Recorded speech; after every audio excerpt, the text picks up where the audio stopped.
¿Sí se ve? Sí, doctor. Muy bien, gracias.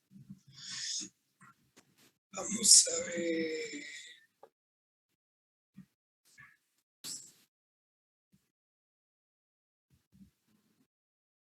Ya estamos. ¿Ahí se ve completo?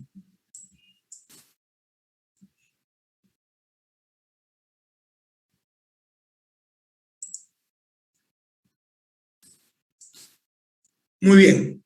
Entonces, vamos a conversar algo sobre el tema encargado hoy, que es sobre meningitis.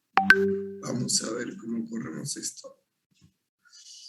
Los objetivos: identificar la importancia del tiempo de enfermedad, que es parte de la anamnesis, por supuesto, que eso nunca debemos de olvidarlo. Reconocer los signos y síntomas de la enfermedad. Reconocer las principales herramientas diagnósticas. Identificar un líquido cefalorraquídeo patológico y aprender la importancia del tratamiento oportuno.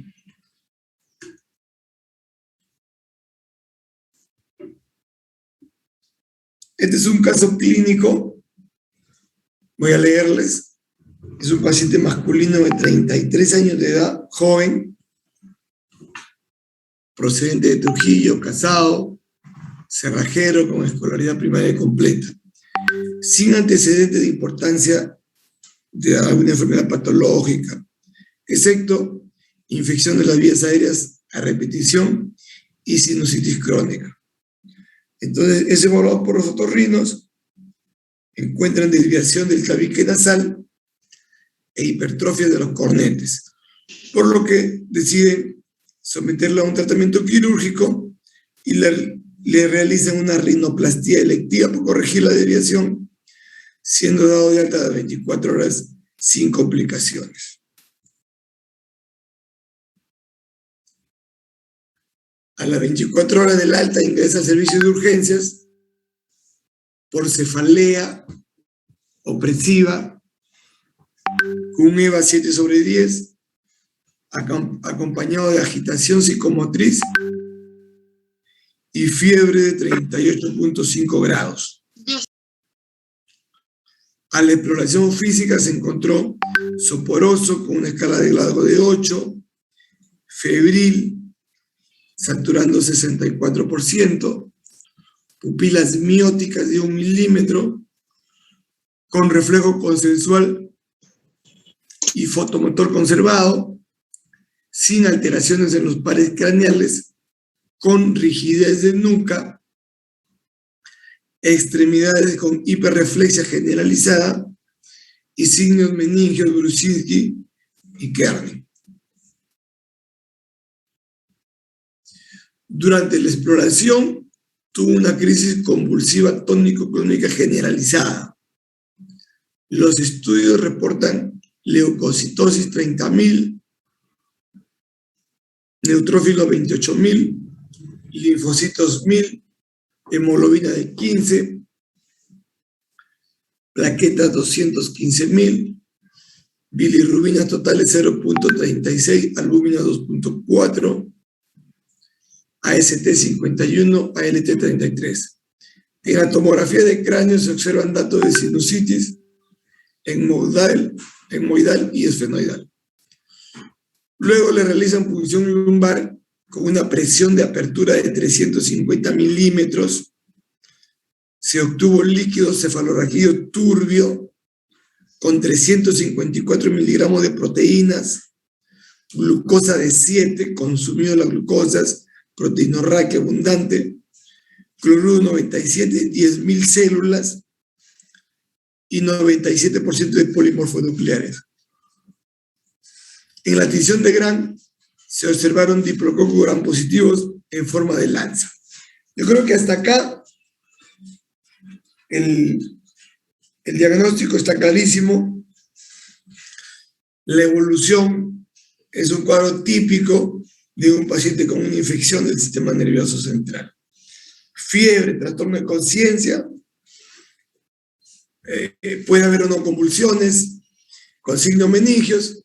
Hablamos pues de una irritación meningia de un cuadro de meningitis. Los cuadros de meningitis pueden ser graves, muchos potencialmente mortales, algunos se han muerto pues en 2 a 3 días, algunos han recuperado. Por eso la importancia de un diagnóstico oportuno, un diagnóstico rápido, certero, y que se inicie un tratamiento empírico lo más pronto posible para salvar la vida de los pacientes. Entonces la meningitis es una emergencia médica que requiere rapidez en el diagnóstico y tratamiento. Mientras más pronto el tratamiento, más posibilidades de salvar la vida y sobre todo disminuir las secuelas, pues la evolución puede ser fatal en unas horas. Yo he visto pacientes que se han muerto en 24 a 48 horas en el hospital.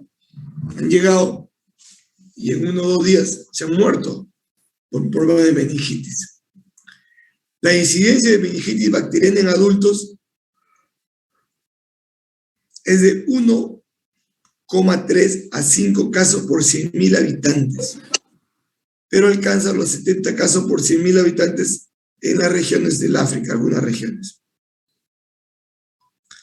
La mortalidad es del 10 al 20% en el mundo occidental y puede alcanzar 50% en países subdesarrollados.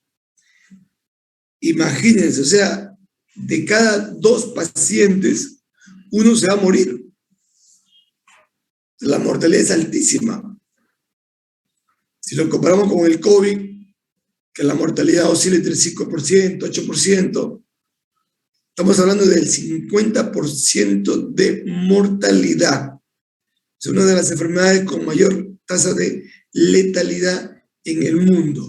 Si tiene meningitis, es como tirar una moneda al aire y ver pues quién muere y quién no muere. Es así de simple. 50% de probabilidad de que puedas morirte por un cuadro de meningitis. Se puede clasificar en cuadros agudos, horas o días, subagudo, días o semanas, o cuadros crónicos mayor de 4 semanas, que son los menos.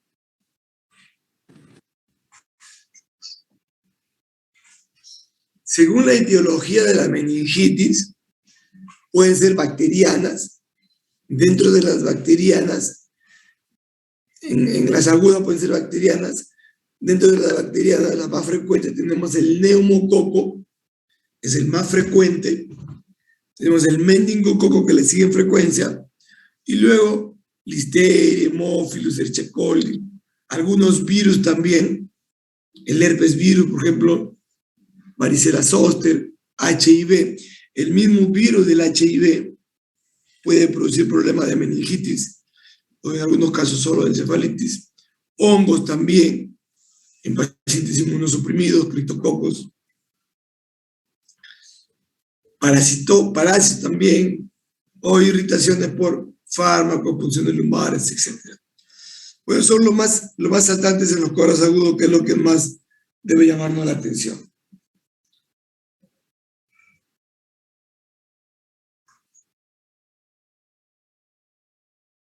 Según la edad, también los gérmenes van a variar.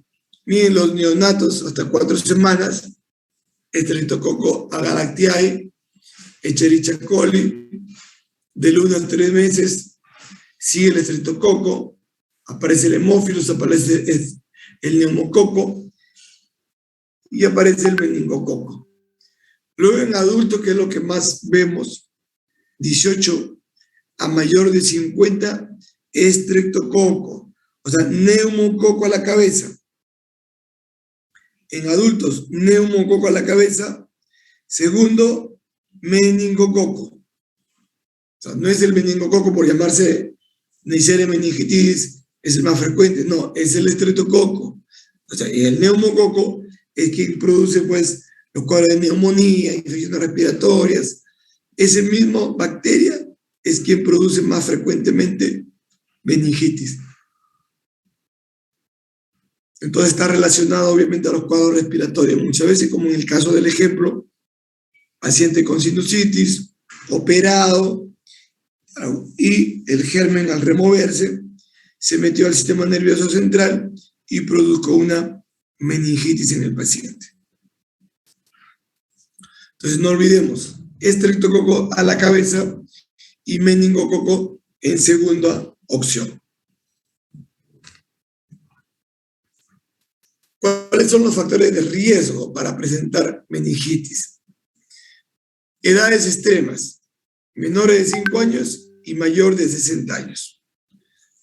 La presencia de diabetes, neumococo, presencia de alcoholismo, los alcohólicos, neumococo, neoplasias, neumococo a la cabeza.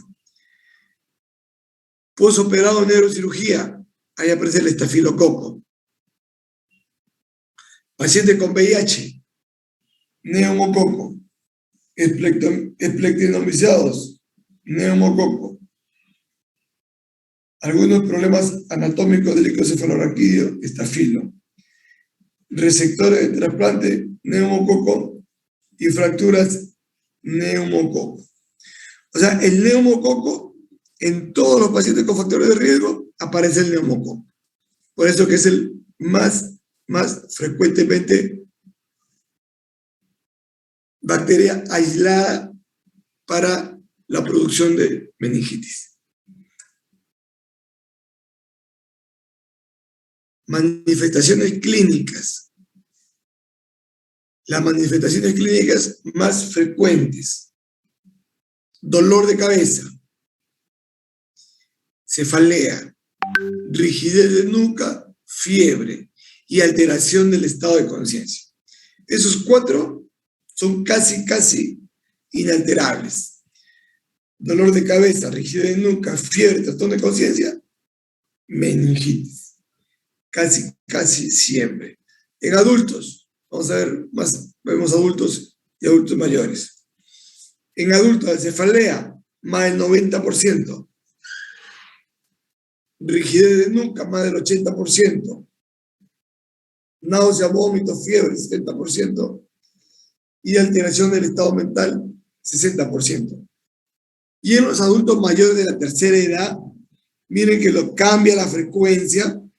Lo más frecuente ya no es la cefalea, sino alteración del estado mental.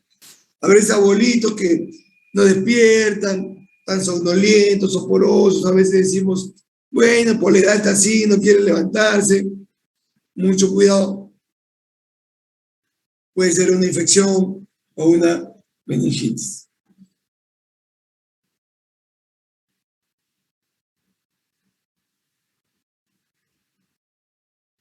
Algunos datos importantes con respecto a la fisiopatología. Se dice que la mayoría de pacientes comienzan siendo colonizados las vías respiratorias superiores, así como el paciente del ejemplo que les puse, siendo colonizado, operado, se remueven los gérmenes y a través de ahí invaden el torrente sanguíneo y posteriormente invasión meningia. Tener en cuenta que el hemófilo, el neumococo y el meningococo atraviesan la barrera hematoencefálica. Por eso los neumococos y los meningococos son los más frecuentes. La listeria y otras bacterias gram negativas atraviesan la mucosa digestiva con la consecuente bacteriemia e invasión meningia. En el espacio subaracnoideo, las bacterias provocan una respuesta inflamatoria intensa que se puede extender hacia el parénquima cerebral y puede dar lugar a trombosis, ya sea arterial o venosa, ocasionando infartos. También se produce edema cerebral e hidrocefalia por bloqueo de vellosidades aracnoideas. ¿Cómo hacemos el diagnóstico? Si bien es cierto, la clínica es importantísima, es más del 80% del diagnóstico, pero hay que confirmarlo, obviamente, con estudio del líquido cefalorraquídeo. El líquido cefalorraquídeo, ustedes conocen, se forma pues en el sistema nervioso, en las vellosidades coroides, donde se produce y donde va a recircular, y tiene unas características de lo que es normal. Lo normal tiene una presión de apertura cuando hacemos la punción lumbar menor de 20 centímetros de agua. En el ejemplo tenía más de 200, me parece. O sea, hipertensión. Los leucocitos normales de 0 a 5, no más, a predominio de los linfocitos, proteínas de 15 a 45, y el ratio, o sea, la glucosa en líquido cefalorraquídeo con la glucosa sérica, es de 0.6, o sea, es un poco más de la mitad de la glucosa sanguínea. Si yo tengo 100 de glucosa sanguínea, debo tener 60 en glucosa en líquido cefalorraquídeo. Es el promedio normal. Si hay una infección bacteriana, miren, la presión de apertura aumenta muchísimo. Los leucocitos son más de 1000, los normales de 0.5. La célula predominante ya no son linfocitos, son neutrófilos. Las proteínas, ¿cómo aumenta? Por eso la proteinorraquia es dato importante. Y la glucosa cae, como en el caso del paciente. ¿Por qué cae la glucosa? Porque es consumida por los gérmenes, por las bacterias. Entonces, ese dato es importante. Miren, en una enfermedad viral, vamos a tocar los dos nada más. Cuando es viral, la presión de apertura no aumenta, es normal. Hay leucocitosis, pero no es mayor de 1000, es menor de 1000. Y predominan los linfocitos. Las proteínas están aumentadas, pero no tanto, y la glucosa está normal. No hay mayor cambio. Bueno, después las fúngicas y la tuberculosa, que son menos frecuentes. Más hay que aprenderse, primero hay que aprenderse lo normal, para que a partir de ahí poder determinar qué cosa no está bien en el paciente, qué está anormal.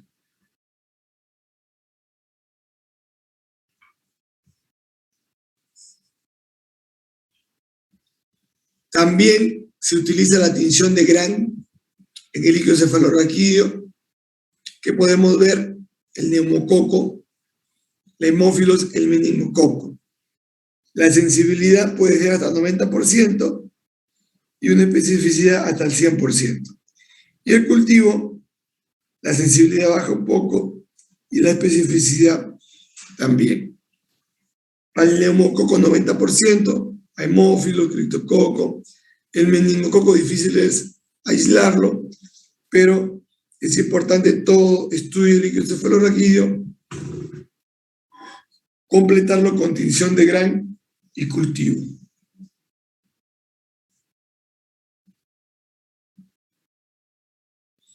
¿Cuáles son las indicaciones de una tomografía según la guía ICSA, que es la que más usamos? Paciente con inmunosupresión, paciente con HIV, antecedentes de enfermedad del sistema nervioso central, lesión ocupantes, infartos cerebrales, stroke, crisis epiléptica dentro de la semana previa a los síntomas, como en el caso del paciente que hemos tenido, nivel de conciencia menor de 15, focalización neurológica, déficit focal, incluyendo parálisis de pares craneales y la presencia de papiledema. Todo indicado para la realización de una tomografía. El tratamiento va a depender, el tratamiento empírico va a depender de qué tipo de paciente tengo. Vamos a los adultos. Si tengo un paciente adulto hasta los 50 años, estreptococo y meningococo.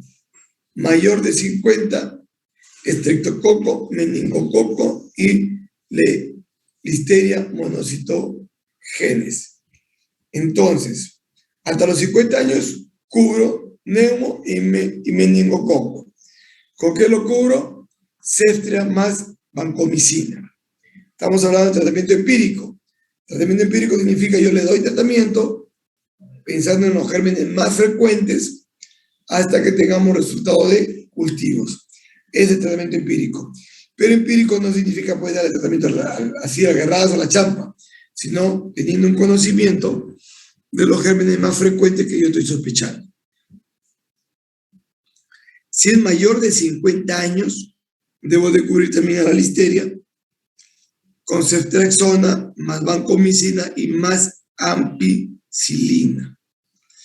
Entonces, ceftriabanco, menor de 50, ceftriabanco más ampi, mayor de 50 años. ¿Cuándo empezar el tratamiento? Lo más pronto posible. Ya habiendo solicitado los cultivos, pero si no hay posibilidad de solicitar cultivos, no hay posibilidad de hacerle PL, empezamos tratamiento empírico. No debe, ningún examen debe retrasar el inicio del tratamiento. Debemos darle sí o sí.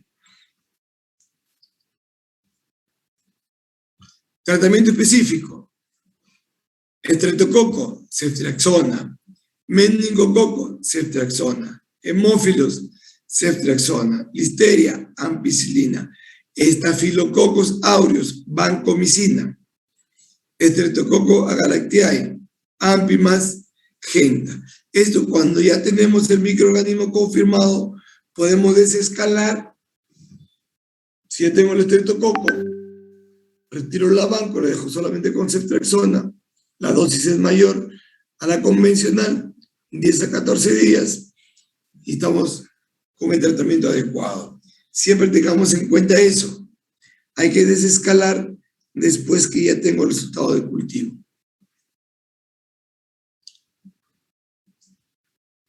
En algunos casos hay que usar corticoides, sobre todo en pacientes con estreptococo, usar la dexametasona, 0.15 miligramos por kilo cada 6 horas durante 2 a 4 días. Los primeros días, por la reacción inflamatoria, por la hipertensión endocrina que pueda producir.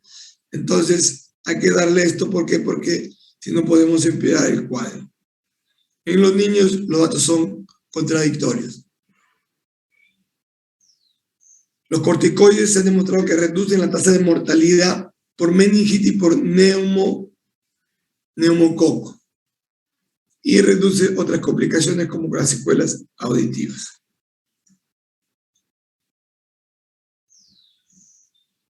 La meningitis tuberculosa causada por Mycobacterium tuberculosis y en menor medida las micobacterias atípicas. Se adquiere por inhalación tras un contacto estrecho y prolongado. Se multiplican en los macrófagos alveolares y se diseminan a los órganos distantes 2 a 4 semanas más tarde. Se forman granulomas meningios que se pueden romper al espacio subaracnoideo y dar lugar a una meningitis. También se forman granulomas en el parénquima cerebral denominados tuberculomas. Las manifestaciones clínicas, hay pródromos 2 a 4 semanas antes, inespecíficos como fatiga, malestar, dolores articulares, puede haber fiebre, y la clínica viene con fiebre, cefalea y vómitos. Y hay alteración del nivel de conciencia y signos meningios. Siempre busquemos signos meningios, alteración del nivel de conciencia y obviamente pacientes que vienen con fiebre y cefalea. Puede haber parálisis de los pares craneales, puede haber edema de papila y también trastornos electrolíticos como baja de sodio por secreción inadecuada de hormona antidiurética.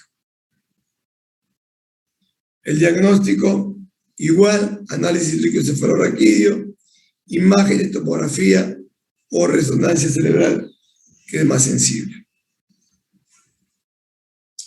Tratamiento, dos fases. Primera fase, 2 meses de isoniazida, rifampicina, pirazinamida y etambutol. Y la segunda fase, 10 meses, isoniazida con rifampicina. Corticoides también, 1 miligramo por cada kilo, que se disminuye gradualmente a partir de la segunda semana, con una duración de 4 a 6 semanas. Es diferente que las bacterianas, en el caso de las tuberculosas. Muy bien, muchachos, este es un breve resumen de meningitis. No sé si es que hay alguna pregunta, obviamente tienen que leer mucho más ustedes. ¿Hay alguna pregunta, alguna participación? Sí, doctor, una pregunta. Si en caso tengo un paciente que está con meningitis por neumococo y es resistente a la ceftriaxona, ¿qué otro medicamento le podría dar? Porque si ya es resistente, tengo entendido de que ya la cefalosporina ya no le serviría. ¿O qué otra variante de Claro, antibióticos podría utilizar? podemos si ya las cefaloporinas todas salen y ya nos queda pues como opción a la carbapenem como segunda alternativa.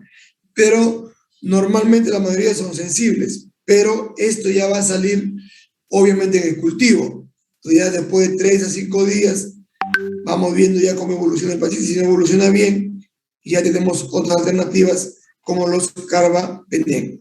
Meropenem, imipenem, también tienen buena penetración y podemos manejar los antibióticos. Gracias por la pregunta. Muy bien.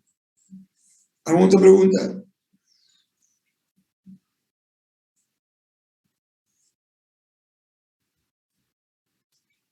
Muy bien, muchachos, gracias por la atención. Será hasta la próxima clase con ustedes. Gracias, doctora. Gracias, doctor. Gracias, Gracias, doctor.